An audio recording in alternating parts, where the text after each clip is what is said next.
Tidak tahu apa yang bisa dilakukan oleh doa. Doa itu ibarat panah-panah yang dilepaskan di tengah malam. Orang bangun malam, sholat malam, sepertiga malam terakhir doa. Ibarat panah-panah yang dilepaskan, anak panah dilepas tengah malam. Dia akan sampai pada tujuan. La tukhti, tidak akan salah, dia akan sampai. Tapi untuk sampai pada tujuan, memang ada waktu. Ada yang cepat sampai, ada yang butuh waktu, tapi akan sampai. Kata Imam Syafi'i rahimahullah.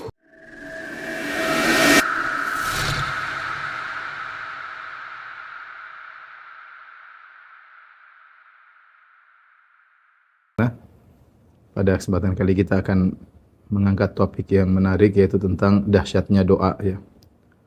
Doa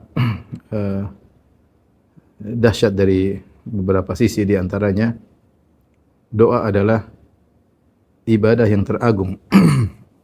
Ibadah yang teragung. Makanya Rasulullah SAW bersabda, ad-du'a'u huwal ibadah. Doa itulah intisari ibadah. Datang dalam riwayat yang lemah, ad-du'a'u mukhul ibadah. Doa adalah sumsum ibadah. Namun maknanya benar, doa huwal ibadah. Doa adalah intisari ibadah. Dan dijelaskan oleh para ulama, lafal Nabi, ad-du'a huwal ibadah. Doa adalah intisari ibadah. Ini sebagaimana seperti sabda Nabi SAW, al-hajju arafah. Haji adalah wukuf di padang Arafah. Padahal kita tahu bahwasanya namanya haji banyak sekali ibadah yang dilakukan. Mulai dari mabit di Mina, kemudian ada juga mabit di Muzdalifah, ada juga lempar jamarat, ada tawaf, ada sa'i, ada menyembelih hewan hadyu, ya, ada mencukur. Ya. Ini berbagai macam ibadah yang dilakukan ketika ibadah haji. Namun Rasulullah SAW mengatakan, al-hajju arafah, haji adalah wukuf di padang Arafah, karena wukuf di padang Arafah adalah ar-ruknur rakin, dia adalah rukun yang paling agung dalam ibadah haji, dengan tidak menafikan ibadah rukun-rukun yang lain, ya. Karena di dalam haji ada rukun-rukun selain daripada wukuf di padang Arafah, seperti tawaf ifadah, sa'i haji, ihram. Ini adalah rukun-rukun haji. Namun rukun yang paling rukun adalah wukuf di padang Arafah. Kenapa? Subhanallah. Karena ketika di padang Arafah itulah para jemaah haji semua meminta kepada Allah. Ya. Makanya Rasulullah SAW bersabda, afdhalud du'a du'a'u yaumi Arafah. Sebaik-baik doa adalah doa di padang Arafah. Sebaik-baik doa adalah doa di padang Arafah. Makanya buat apa kita datang ke padang Arafah? Tidak lain untuk beribadah, berdoa kepada Allah Subhanahu wa taala. Ya, apa kata hadis dalam Rasulullah SAW bersabda, al-hujjaj wal ummar wafdullah. Sungguhnya para jemaah haji, para jemaah umrah, tamu-tamu Allah. Da'ahum, mereka diundang oleh Allah Subhanahu wa taala, fa ajabuh, maka mereka pun memenuhi undangan Allah, ya. Kemudian sa'aluhu fa a'tahum, kemudian mereka minta kepada Allah, maka Allah memberikan, mengabulkan permohonan mereka. Jadi nampak bahwasanya rukun yang paling agung ketika haji adalah wukuf di padang Arafah. Di antara rahasianya karena disitulah para jemaah haji beribadah dengan ibadah yang teragung, yaitu berdoa kepada Allah Subhanahu wa taala. Ini kita kembali kepada sabda Nabi sallallahu alaihi wasallam, ad-du'a'u huwal ibadah. Doa adalah intisari ibadah. Jadi ibadah yang paling agung. Kenapa dia merupakan ibadah yang paling agung? Karena kita tahu namanya ubudiyah. Peribadatan itu apa? Seorang menunjukkan dirinya sebagai dikuasai oleh sang penciptanya. Ibarat kalau ada budak kepada tuannya yang membelinya, maka dia akan sangat patuh kepada majikannya, tuannya. Nah, kita ini bukan cuma, kita tidak dibeli, kita diciptakan oleh Rabbul Alamin. Namanya ubudiyah, yaitu seorang menundukkan kehinaan dirinya, menunjukkan kerendahan dirinya di hadapan sang pencipta yang telah menciptakannya. Dan kehinaan dan kerendahan itu sangat nampak ketika doa. Tidak nampak pada ibadah-ibadah yang lain. Seorang ketika angkat tangan sambil mengakui kerendahannya, mengakui kebutuhannya. Dia mengatakan, ya Allah, anta Rabbi, engkaulah Tuhanku. Aku adalah hambamu, ya Allah. Kemudian dia mengutarakan kesulitan yang dia hadapi. Itu dia mengakui bahwasanya dia seorang hamba, dan yang dia tempat memanjat adalah Rabbul Alamin, penciptanya. Jadi sinilah maka doa huwal ibadah, intisari ibadah. Dalam hadis yang lain, kata Nabi sallallahu alaihi wasallam, "Laisa syai'un akram 'ala Allah minad du'a." Ya, laisa syai'un akram 'ala Allah minad doa. Tidak ada suatu perkara yang lebih mulia bagi Allah seperti doa. Tidak suatu perkara yang lebih mulia kepada Allah daripada doa. Artinya doa itu adalah ibadah yang paling mulia di sisi Allah Subhanahu wa taala. Ya. Ibadah yang sangat mulia yang tidak ada yang menyamai kemuliaan doa, tidak bisa menyaingi kemuliaan doa. Karena dia adalah ibadah yang terbaik dan ibadah yang paling mulia di sisi Allah Subhanahu wa taala. Ya. Makanya Allah Subhanahu wa taala suka jika hambanya berdoa meminta kepadanya. Ya. Semakin sering hamba meminta kepada Allah, maka dia semakin mulia di sisi Allah Subhanahu wa taala. Ya. Sebagaimana Allah dan sebaliknya jika sang hamba tidak mau berdoa kepada Allah, maka Allah murka. Kata Allah Subhanahu wa taala, "Wa qala rabbukum ud'uni astajib lakum. Innal ladzina yastakbiruna an ibadati sayadkhuluna jahannama dakhirin." Dan Rabbmu berkata, berdoalah kepadaku, astajib lakum. Maka niscaya aku akan mengabulkan permohonan kalian. Innal ladzina yastakbiruna an ibadati, sungguhnya orang yang sombong dari beribadah kepadaku, yang tidak mau berdoa kepada Allah, sayadkhuluna jahannama dakhirin, maka dia akan masuk neraka dengan penuh kehinaan. Makanya Allah suka jika hambanya berdoa kepada Allah Subhanahu wa taala. Ya. Bahkan pada perkara-perkara yang sepele, yang dianggap sepele, dalam hadis qudsi kata Allah Subhanahu wa taala, "Ya ibadi kullukum ja'i illa man at'amtuhu fastat'imuni ut'imkum." Wahai hamba-hambaku, sekalian seluruhnya adalah kelaparan kecuali yang aku kasih makan. Maka mintalah makan kepadaku, niscaya aku akan beri makan kepada kalian. Ya ibadi kullukum 'arin illa man kasautuhu fastaksuni aksukum. Wahai hamba-hambaku, kalian seluruhnya telanjang kecuali yang aku berikan pakaian kepadanya, maka mintalah pakaian kepadaku, niscaya aku akan berikan pakaian kepadanya. Di sini kata Ibnu Rajab Al-Hambali, Allah Subhanahu wa taala menyuruh hamba-hambanya untuk minta kepada Allah pada perkara-perkara yang mungkin disepelekan, minta makan, minta pakaian. Allah suka, kata Allah, fastatimuni, mintalah makan kepadaku. Allah mengatakan fastaksuni, mintalah pakaian kepadaku. Makanya dikatakan oleh penyair, wallahu yaqdabu in tarakta su'alahu. Wa bunayyu Adam idza sa'altahu yaqdabu, ya. Allah murka jika engkau tidak meminta kepadanya. Adapun anak Adam, jika kau mintanya maka dia marah kepadamu, ya. Dia marah kepadamu. Jadi itulah ibadah yang sangat agung, berdoa. Semakin dia adalah ibadah yang teragung dan dia ibadah yang sangat dahsyat. Semakin seorang sering berdoa, dia semakin dicintai oleh Allah Subhanahu wa taala. Jadi kalau kita minta sama manusia semakin sering kita minta kepadanya, maka dia akan meninggalkan kita. Dia akan menghindar dari kita. Dia merasa terganggu, terusik kegiatannya gara-gara kita yang selalu minta kepadanya. Daripada Allah Subhanahu wa taala justru senang kalau hambanya sering minta kepadanya. Dan ini yang dipraktekkan oleh Nabi sallallahu alaihi wasallam. Nabi sallallahu alaihi wasallam mengajarkan zikir yang artinya itu doa dari sejak bangun tidur sampai mau tidur lagi. Ya. Doa masuk masjid, doa keluar masjid, masuk WC, doa keluar WC, subhanallah. Apa yang diucapkan ketika makan, apa yang diucapkan setelah makan, doa ketika ingin menggauli istri, ya. Doa masuk ke rumah, doa keluar rumah, subhanallah, doa semuanya. Doa masuk pasar, doa datang suatu negeri, ya. Doa naik kendaraan. Doa diajarkan. Dan ketika seorang sering berdoa, dia semakin terikat hatinya kepada Allah Subhanahu wa taala. Dari sini kalau kita bilang doa adalah ibadah yang dahsyat, iya dia dahsyat karena dia adalah ibadah yang terbaik. Makanya saya sering sampaikan, terlepas doa kita dikabulkan atau tidak, jika seorang sering berdoa, dia dapat pahala. Taruhlah doanya enggak dikabulkan, taruhlah ya. Dia dapat pahala karena ketika dia mengangkat tangan, dia memfokuskan hatinya, kemudian dia meminta kepada Allah, maka saat itu dia sedang beribadah yang agung. Ini tadi, jadi sisi doa adalah ibadah yang sangat dahsyat. Pertama, di situlah nampak kehinaan seorang hamba kepada Rabbul Alamin. Di situlah nampak ubudiyah, dia hamba yang tempat memintanya adalah penciptanya. Itu sangat nampak ketika dia berdoa. Kemudian di antara yang menjadikan doa adalah ibadah yang sangat dahsyat adalah pada doa terkumpul berbagai macam ibadah. Dalam doa tidaklah seorang berdoa kecuali dia husnudzon kepada Allah. Tidaklah dia berdoa kecuali dia mengetahui Allah Maha mendengar, bahkan dia berbisik-bisik. Ya Rabbi. Mungkin orang sekitarnya tidak mendengar. Ketika dia dalam sujudnya mengatakan ya Rabbi, ya Rabbi, ya Rabbi. Dia tahu Allah Maha mendengar. Kemudian dia tahu Allah Subhanahu wa taala Maha kuasa dan bisa mengabulkan permintaannya. Kalau dia ragu-ragu ngapain dia minta sama Rabbul Alamin. Jadi terkumpul pada dia banyak ibadah. Sehingga jadilah doa adalah ibadah yang paling agung. Saya katakan tadi doa menjadi ibadah yang agung.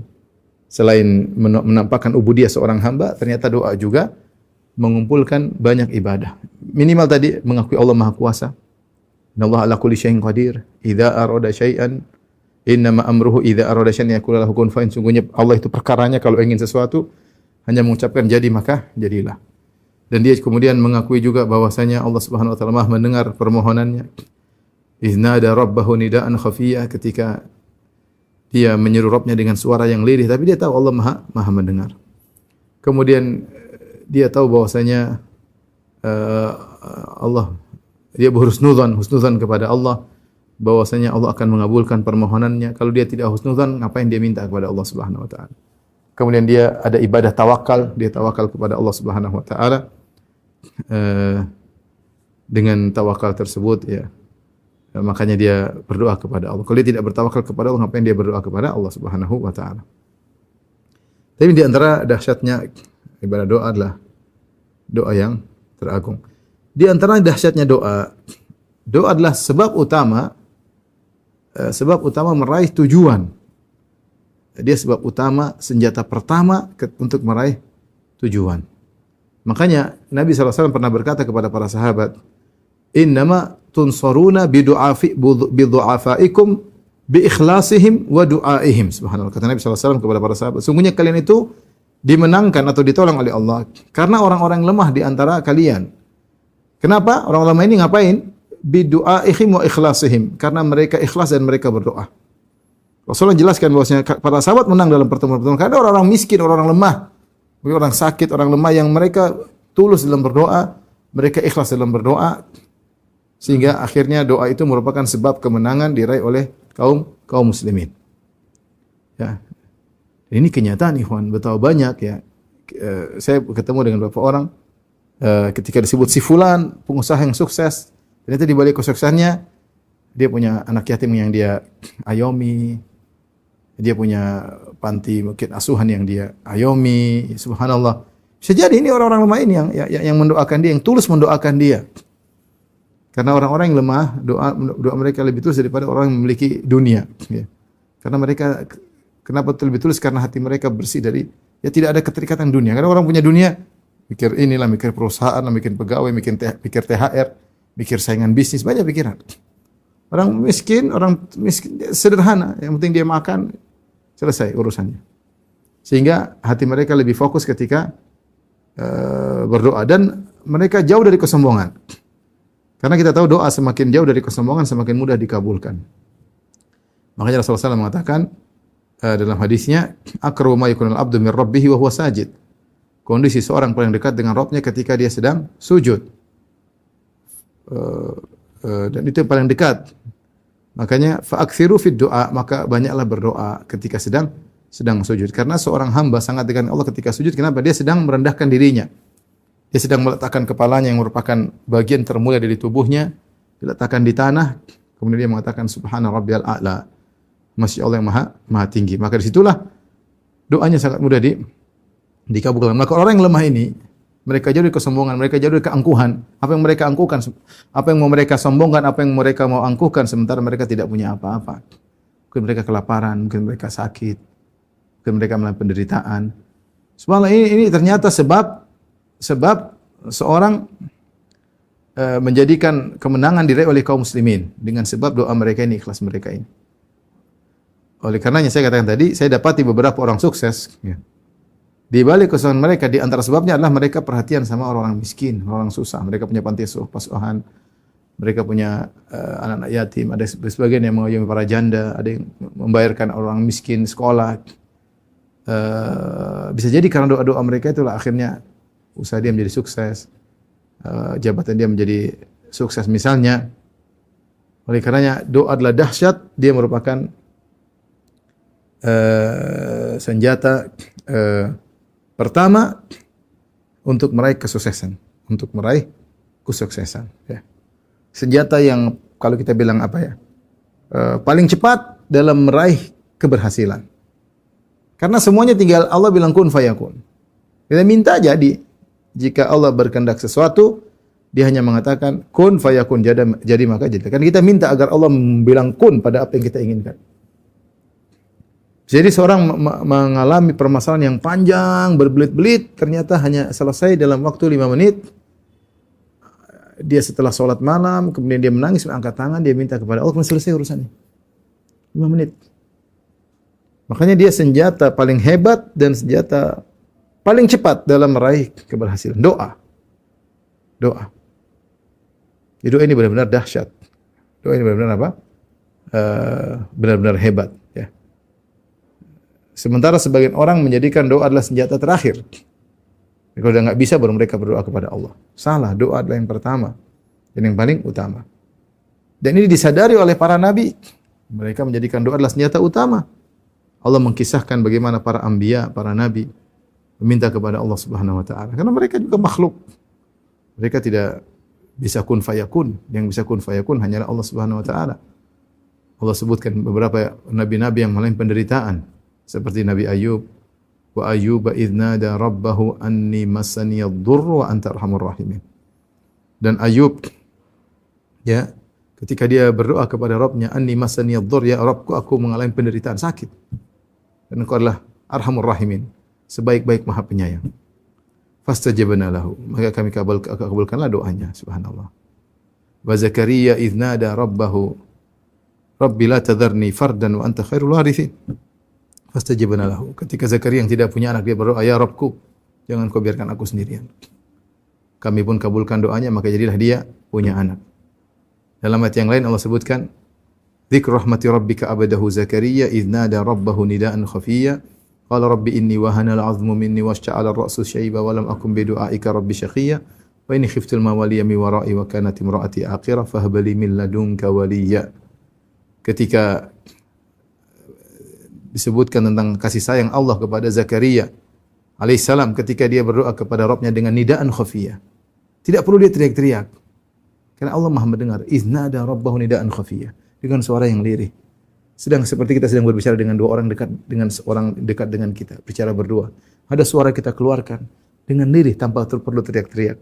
Iznada rabbahu nidaan khafiyah. Zakaria berkata, qala rabbi inni wahana al-'azmu minni, ya Allah, tulangku sudah lemah. Washta'al ra'su syaiba, dan rambutku sudah putih semuanya. Walam akum bidu'aika rabbi syaqiyya, namun aku tidak putus asa dari berdoa kepadamu. Wa inni khiftul mawaliya mi wara'i wa kanat imra'ati akhirah. Aku khawatir kalau aku meninggal, siapa yang mengurus murid-muridku atau Bani Israel peninggalku. Sementara istriku dalam kondisi mandul. Fahabli min ladunka waliyya. Anugerahkanlah kepadaku seorang anak. Subhanallah, dia sebutkan semua penghalang punya anak. Dia sebutkan, saya tidak bisa apa ya Allah. Ya. Rambut sudah putih semua. Tulang sudah lemah. Bagaimana? Istri mandul ya. Tapi saya butuh anak karena untuk meneruskan perjuangan. Maka Allah kabulkan doanya Zakaria alaihissalam dalam waktu sekejap. Ya, artinya kerinduan dia punya anak selama ini, ya. Akhirnya dia utarakan dalam waktu sekejap, Allah kabulkan. Sebelumnya Zakaria tidak berdoa kepada Allah karena mungkin dia melihat sebab-sebab punya anak tidak ada. Tapi ketika dia melihat satu keajaiban, maka dia akhirnya baru timbul inisiatif untuk minta kepada Allah belakangan.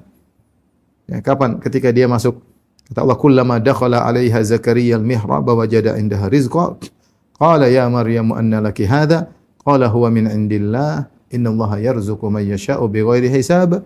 Hunalika da'a Zakaria rabbahu qala rabbi hab li min ladunka dzurriyyatan thayyibah innaka sami'ud du'a fanadathu al-malaikatu wa huwa qa'imun yusalli fil mihrab annallaha yubashshiruka bi Yahya musaddiqan bi kalimatin minallahi wa sayyidan wa hasura wa nabiyyan minas salihin. Kata Allah ketika Zakaria yang mengayomi Maryam, dia masuk ke mihrab, ya, tempat ibadahnya Maryam, tiba-tiba dia mendapati wajada indah rizqa, dapati makanan.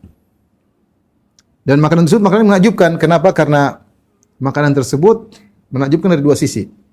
Sisi pertama dia datang sendiri, ketemu Maryam tidak kemana-mana, tahu-tahu makanan datang sendiri. Yang kedua jenis makanannya, Maryam di musim panas tapi datang makanan dari yang tidak tumbuh kecuali di musim dingin. Atau ketika Maryam di musim dingin tidak datang makanan kecuali yang tumbuh di musim panas. Maka dia bilang, dari mana kau dapati makanan yang aneh menakjubkan seperti ini? Kata Maryam, ya, sungguhnya anna laki hadza qalat huwa min indillah. Ini dari Allah Subhanahu wa taala. Ketika Zakaria melihat hal yang menakjubkan tersebut terkait makanan ini yang datang tanpa ada yang mencarikan, tiba-tiba datang sendiri, kemudian jenis makanan yang aneh. Di musim panas kok ada makanan musim dingin, dan musim dingin datang musim panas. Maka dia berinisiatif untuk minta kepada Allah meskipun sebab-sebab punya anak sudah enggak ada.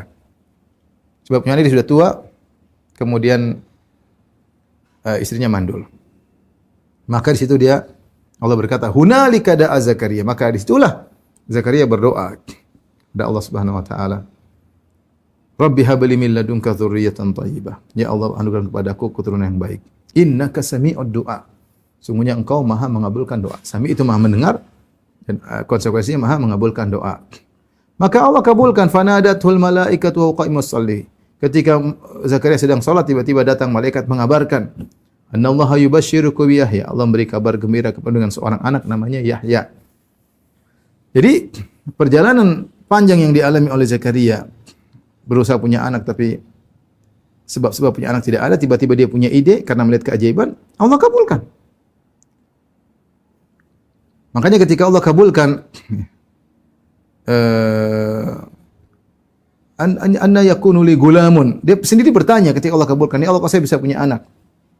Wa qad balaghanil kibar wa imraati aqr. Saya sudah tua dan istriku mandul. Kok bisa ya? Maka Allah mengatakan itu mudah bagi Allah Subhanahu wa taala. Demikian juga Nabi Yunus alaihissalam ketika fanada fi dhulumat wa dhannuni idh dhahaba mughadiban wa dhanna an lan naqdir alayhi fanada fi dhulumati an la ilaha illa anta subhanaka inni kuntu minadh dhalimin fastajabna lahu. Dan ketika Nabi Yunus dia pergi dalam kondisi marah meninggalkan kaumnya dan dia menyangka kami tidak akan menyulitkannya, tiba-tiba dia ditelan oleh ikan paus. Fanada fi dhulumat, dalam kondisi kegelapan yang bertubi-tubi, yang bertumpuk, kegelapan malam, ada yang bilang kegelapan malam, kegelapan lautan, kegelapan perut, dalam perut ikan paus. Maka kemudian dia berkata, la ilaha illa anta subhanaka inni kuntu minadh dhalimin. Ya Allah, tidak ada yang berhak disembah kecuali Engkau. Maha suci Kau, sungguhnya aku termasuk orang yang melakukan kezaliman. Aku termasuk orang yang berdosa. Maka Allah pun kabulkan dia, Allah pun selamatkan dia. Apa kata Allah Subhanahu wa taala? Falaula annahu kana minal musabbihin lalabitha fi batnihi ila yaumi yub'atsun. Kalau bukan Nuh bertasbih, berdoa kepada Allah, maka akan kami biarkan, kalau bukan Yunus bertasbih dalam perut ikan paus, maka kami akan biarkan dia dalam perut ikan paus sampai hari kiamat. Subhanallah. Dan semua nabi seperti itu. Nabi Musa, Nabi Ibrahim alaihissalam berdoa. Senjata mereka paling utama berdoa kepada Allah Subhanahu wa taala. Mereka itu senjata paling utama. Dan demikian Nabi Muhammad sallallahu alaihi wasallam yang hari-harinya penuh dengan doa. Dari bangun tidur sampai mau tidur lagi isinya dengan doa. Bahkan ketika perang Badar Allah Subhanahu wa taala mengatakan, "Idz tastaghitsuna rabbakum fastajaba lakum anni mumiddukum bi alfin minal malaikati murdifin." Ketika perang Badar kondisi sangat genting.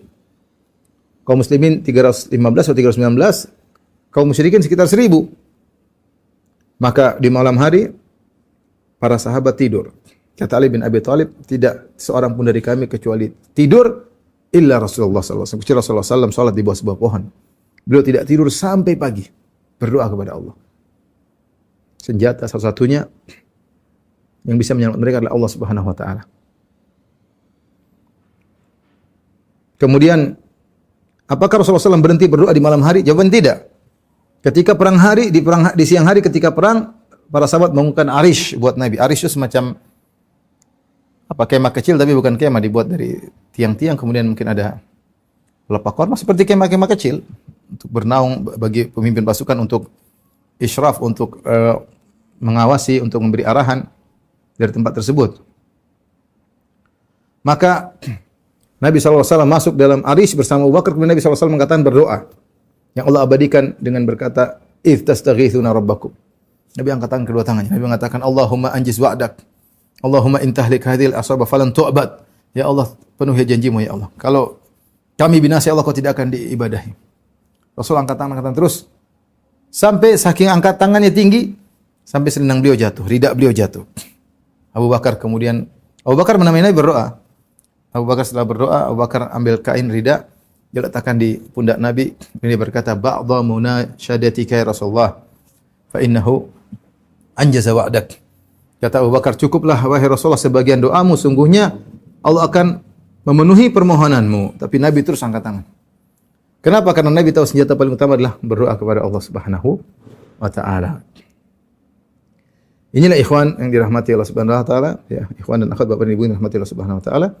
Jadi di antara dahsyatnya doa, dia adalah senjata paling utama. Jangan dia dikebelakangkan. Dia adalah yang paling pertama dan paling utama. Kita serahkan urusan kepada Allah. Setelah kita berdoa, jangan lupa kita ikhtiar. Tetapi doa itulah ibadah yang senjata yang paling utama. Ingat sabda Nabi sallallahu alaihi wasallam, "Innama tunsaruna bi du'afaikum bi ikhlasim wa du'aihim." Sungguhnya kalian hanya ditolong karena orang-orang lemah di antara kalian dengan doa mereka dan dengan keikhlasan mereka. Karenanya sudah mutawatir maksudnya sudah merupakan perkara yang diketahui oleh semua orang. Terlalu banyak berita bahwasanya betapa sering orang dikabulkan doanya, betapa sering. Saya pernah mengalami dalam banyak hal. Saya rasa ibu-ibu bapak juga pernah mengalami. Itu kita tidak ingin menceritakan macam-macam, tapi kita sendiri merasakan hal tersebut bahwasanya banyak sekali permintaan kita dikabulkan oleh Allah Subhanahu wa taala. Dan di antara hal yang merupakan bantahan kepada orang-orang ateis adalah dalil dikabulkannya doa. Orang ateis mungkin boleh ngomong dengan berbagai macam logika mereka bahwasanya Tuhan enggak ada. Tapi dia tidak akan bisa masukkan pemikirannya kepada orang-orang awam. Orang awam banyak berdoa dikabulkan banyak. Betapa kita berdoa saat itu juga Allah kabulkan banyak sekali ceritanya. Orang tua kita, cerita tentang kita, cerita teman-teman kita. Kita sering dengar, kita sering mengalami. Memang benar ada doa yang tidak dikabulkan, tapi kita tahu juga banyak doa kita tidak dikabulkan. Ya. Ini dalil bahwa Tuhan itu ada. Ada yang mendengar permohonan kita ketika semua orang tidak mendengar. Ada yang mendengar permohonan kita. Kita dalam kondisi genting, ada yang mendengar permohonan kita. Dan Allah berfirman, "Amma yujibul muttarra idza da'ah." Dan siapakah yang bisa dan ataukah yang mengabulkan permohonan orang yang dalam kondisi terdesak ketika dia berdoa? Siapa yang bisa kecuali Rabbul Alamin, penguasa alam semesta ini? Amma yujibul muttarra idza da'ah. Siapa yang bisa kabulkan doa? Oleh karenanya kita hanya agar doa kita menjadi dahsyat, tidak lain yang bisa kita lakukan kecuali kita hanya memenuhi adab-adab doa sehingga kekuatan doa kita semakin kuat dan mudah dikabulkan. Dan perkaranya doa sebagaimana perkataan Imam Syafi'i rahimahullah taala, "Atahza bid-du'a'i wa tasdarihi wa ma tadri bima sana'ad du'a'u sihamul laili la tukhti walakin lahal amadu walil amadin qidha'u." Kata Imam Syafi'i rahimahullah taala, apakah kau mengejek tentang doa dan kau meremehkannya? Kau tidak tahu apa yang bisa dilakukan oleh doa. Doa itu ibarat panah-panah yang dilepaskan di tengah malam. Orang bangun malam, salat malam, sepertiga malam terakhir berdoa. Ibarat panah-panah yang dilepaskan, anak panah dilepas di tengah malam. Dia akan sampai pada tujuan. La tukhti, tidak akan salah, dia akan sampai. Tapi untuk sampai pada tujuan, memang ada waktunya. Ada yang cepat sampai, ada yang butuh waktu, tapi akan sampai. Kata Imam Syafi'i rahimahullah ta'ala. Karena kalau kita membaca tentang cerita-cerita tentang doa sangat banyak ya. Tadi doa-doa Nabi, para Nabi sudah kita jelaskan. Doa-doa dari para sahabat yang mereka dikabulkan luar biasa banyak sekali. Ya, banyak sekali. Ada buku tadi saya baca, judulnya Min Ajaib Doa. Dia mengumpulkan tentang dikabulkan doa-doa yang menakjubkan dari zaman sahabat terus sampai zaman sekarang. Kalau kita baca Masya Allah, bagaimana membuat kita menggugah kita untuk husnudzon kepada Allah Subhanahu wa taala. Untuk husnudzon kepada Allah Subhanahu wa taala karena Begitu banyak contoh doa dikabulkan. Banyak sekali. Tapi kalau kita baca cerita tersebut, memang ada doa yang langsung dikabulkan, ada yang Allah tunda pengkabulannya karena maslahat yang Allah tahu, yang kita sendiri tidak tahu. Makanya Imam Syafi'i mengatakan, sihamul laili la tukhti walakin lahal amadu walil amadin qida'u. Ya, panah-panah yang dilepaskan tengah malam tidak akan meleset, tapi panah-panah tersebut punya waktu untuk mengenai tujuan. Tetapi waktu tersebut akan selesai, akan sampai, kata Imam Syafi'i rahimahullah ta'ala. Imam Syafi'i rahimahullah ta'ala. Tentu masing-masing kita punya kisah-kisah doa tentang doa yang menakjubkan ya. Tapi di antara kisah-kisah doa yang menakjubkan yang saya pernah dengar, tentu masing-masing kita, saya bilang masing-masing kita, bapak punya, ibu punya kisah-kisah doa sendiri, tapi mungkin tidak perlu kita ceritakan, rahasia kita pribadi ya intinya. Tapi di antara yang saya pernah dengar, di antara kisah yang menakjubkan, kisah yang pernah disampaikan oleh Syekh Abdul Razak ya, hafizahullah ta'ala, yang mungkin saya tidak meriwayatkan secara detail 100%, tapi seputar ini kisahnya. Jadi Syekh cerita, hafizahullah ta'ala, ada seorang suatu hari, Syekh, kemudian dia sedang mengisi pengajian atau di askar, di tempat polisi atau tempat askar. Ada yang berkata kepada Syekh tersebut, Syekh, ini si fulan, sudah puluhan tahun kerja di Masjidil Haram, petugas penjaga Hajar Aswad yang bergantungan. Maka dipanggil orang tersebut. Benar kau kerja di situ? Ya. Sudah berapa tahun? Dia bilang, saya sekian 10 tahun. Sudah puluhan tahun saya kerja di situ, bertugas menjaga Hajar Aswad kalau ada yang ini, atau mengatur kalau ada yang tabrak-tabrakan. Intinya dia gantungan situ, dia bertugas. Maka Syekh bertanya kepada orang ini, apa fenomena atau kejadian yang paling menakjubkan yang pernah kau dapati selama kau bertugas menjadi petugas di Hajar Aswad? Kan kita tahu di Ka'bah tempat orang berdoa. Banyak kalau kita mencerita tentang dikabulkan doa di Ka'bah, banyak ya. Banyak sekali. Banyak teman-teman cerita macam-macam banyak. Tapi ini cerita yang paling menakjubkan, saya juga dengar menakjubkan. Jadi, maka orang ini, polisi ini berkata, yang paling menakjubkan saya pernah alami, suatu hari saya baru bertugas, saya ditugaskan untuk beberapa bulan kemudian, atau beberapa waktu selang kemudian, saya bertugas, sambil saya di situ mendengar kejadian-kejadian, melihat kejadian-kejadian. Tiba-tiba saya mendengar ada seorang, mungkin dari Maghribil Arabi, mungkin entah dari Libya, entah dari Aljazair, atau dari Maroko ya. Maka ada seorang berdoa ketika itu di Ka'bah, sambil nangis. Dia berkata, Ya Rabb, yang maknanya, Ya Rabbku, Ya Tuhanku, aku di sini memohon kepadamu. Orang-orang semua engkau kasih anak. Aku tidak punya anak ya Allah. Ya Rabbku, aku sudah nikah sekian tahun, aku tidak punya anak ya Allah. Teman-temanku punya anak. Tetangga-tanggaku punya anak. Dia mengeluh. Dia sampaikan keluhannya. Tetanggaku punya anak, kawan-kawan punya anak, ya Allah, saya tidak punya anak ya Allah. Anugerahkanlah kepadaku anak, sambil menangis. Dan sebenarnya Allah mentakdirkan saya menghafal suara orang ini. Saya lihat orangnya, jadi saya hafal orang ini, dan saya lihat wajahnya dan saya hafal ya. Begitu saja kejadian. Setelah itu saya tugas kembali, tapi pemandangan itu tidak saya lupakan. Berjalanlah waktu, berjalanlah hari, tahun demi tahun, subhanallah. Saya lupa, saya cerita waktu itu, Syekh Abdul Razak cerita, hafizahullah, apakah 20 tahun kemudian, sekitar gitulah, sekitar 20 tahun kemudian atau belasan tahun kemudian, tiba-tiba 20 tahun kemudian, terlalu 20 tahun kemudian, saya lupa jumlah tahunnya. Artinya sudah sekian tahun lamanya, saya sedang bertugas, tiba-tiba saya mendengar suara yang sama. Tapi kali ini permohonannya lain. Orang yang di depan Ka'bah, entah di Multazam, entah di mana, artinya dekat dengan saya. Kalau dekat dengan dia berarti kalau enggak di Hajar Aswad jadi Multazam. Tiba-tiba orang ini berkata, Ya Rabbku, tiba-tiba Allah menjadikan saya mendengar perkataan dia berdoa agak mengangkat suara, Ya Rabbku, matikanlah anakku ya Allah. Ya Rabbku, matikanlah anakku. Anakku ini memalukan aku, memalukan keluarga aku. Durhaka kepada aku. Tiap hari membawa kesedihan. Dia sebutkan tentang kenakalan anaknya. Ya Allah, matikan anakku ya Allah. Cabut nyawanya. Dia berdoa di Ka'bah. Setelah 20 tahun kemudian. Saya lihat orang itu, saya sadar ini orang yang dulu. Maka saya turun dari gantungan saya, kemudian saya pegang tangannya. Saya bilang sini, dia orang yang nurut karena dia polisi kan. Sini, dia bawa keluar menuju dari kerumunan. Dia bilang, ente 20 tahun, kamu yang 20 tahun berdoa begini kan? Iya kan? Dia bilang, iya, saya minta 20 tahun lalu di sini. Kamu kan? Artinya subhanallah jadikan dia ingat tentang doa orang tersebut. Maka polisi langsung menjelaskan, saya katakan sama orang ini, kamu telah berbuat zalim kepada anakmu 2 kali. Kenapa saya zalim? Orang itu ngeyel. Kenapa saya zalim? Kamu pertama kali waktu kamu minta 20 tahun lalu, kamu hanya bilang, ya Allah berikanlah aku anak. Kau tidak minta anak yang soleh. Kalau Nabi Zakaria kan berdoa, dzurriyyatan thayyibah, berikanlah aku keturunan yang apa? Soleh.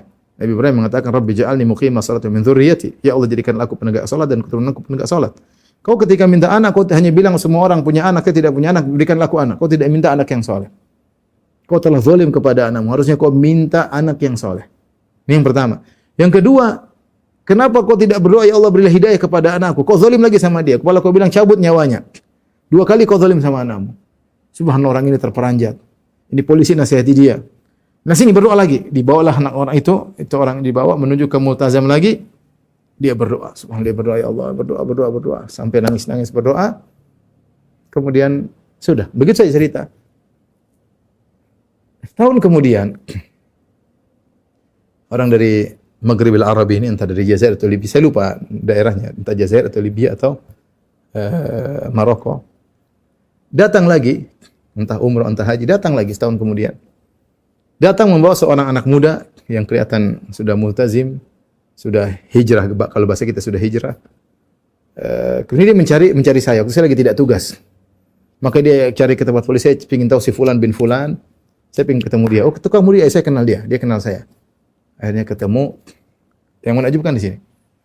Ketemulah orang tua ini dengan anak muda tadi. Dia sampai kepada polisi, dia bilang, Pak polisi, inilah anak yang saya doakan.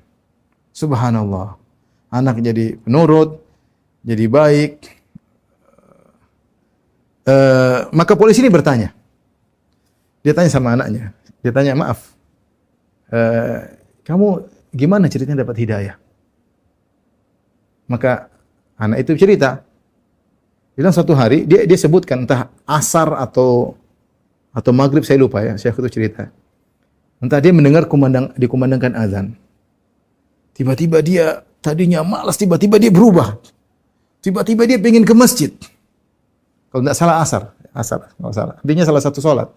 Tiba-tiba saya tidak tahu apa yang menyebabkan tiba-tiba saya ingin ke masjid. Jam berapa itu? Jam sekian-sekian, subhanallah. Ketika dikonversikan dengan waktu Saudi, waktu Mekah, itulah saat sang ayah sedang berdoa. Allahu Akbar. Ketika sang ayah sedang berdoa, di situ, ketika dia menangis minta kepada Allah agar beri hidayah kepada anaknya, Allah langsung kirim hidayah kepada anaknya. Saat yang sama. Ini cerita subhanallah menakjubkan ya bagi saya. Jadi ini dalil bahwasanya atau bukti bahwasanya Allah Maha mendengar, Allah Maha kuasa. Intinya jangan putus asa. Kita berdoa kepada Allah Subhanahu wa taala. Mau anak senakal apapun, mau istri senakal apapun, sebawel apapun, berdoa kepada Allah. Kapan Allah tahu itu maslahat, maka Allah akan kabulkan dalam sekejap. Hanya kun fayakun ya. Ini di antara cerita tentang dikabulkan doa yang mana juga saya dengar. Tentunya saya katakan tadi, masing-masing kita punya cerita yang sangat banyak tentang dikabulkannya doa. Tapi di antara hal yang apa namanya, yang menakjubkan. Saya juga pernah cerita tentang kisah bagaimana seorang yang masuk Islam ya. Tapi saya tidak ulangi lagi. Saya cerita dalam kajian yang lain. Tapi intinya ini di antara kisah doa yang menakjubkan. Sekali lagi, masing-masing kita punya cerita yang menakjubkan yang kita alami masing-masing. Tapi biarlah menjadikan zikrayat, kenangan bagi kita. Boleh kita ceritakan kepada orang lain kalau memang ada kondisi yang baik, tanpa harus menyombongkan diri kita, tanpa harus merasa diri kita hebat ketika dikabulkan doa.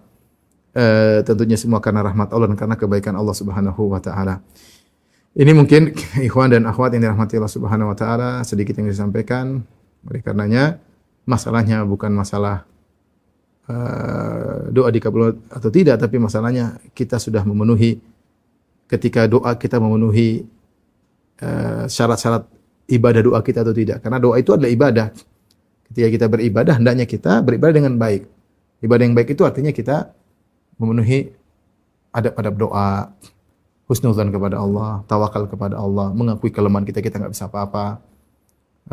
Kemudian merengek-rengek minta kepada Allah, tunjukkan kelemahan kita, mengulang-ulang permintaan kita. Jangan buruk sangka kepada Allah Subhanahu wa taala. Pilih waktu-waktu yang mustajab. Kita angkat tangan minta kepada Allah, insyaallah dikabulkan. Betapa sering kalau kita tahu kita dikabulkan, ada perasaan beda bahwa ketika kita benar-benar terenyuh itu, ini biasanya seperti ini, kondisi seperti ini biasanya dikabulkan. Kadang kita merasakan hal tersebut. Ya, kadang-kadang kita merasakan hal tersebut. Wallahu taala alam bisawab. Ini saja yang saya sampaikan.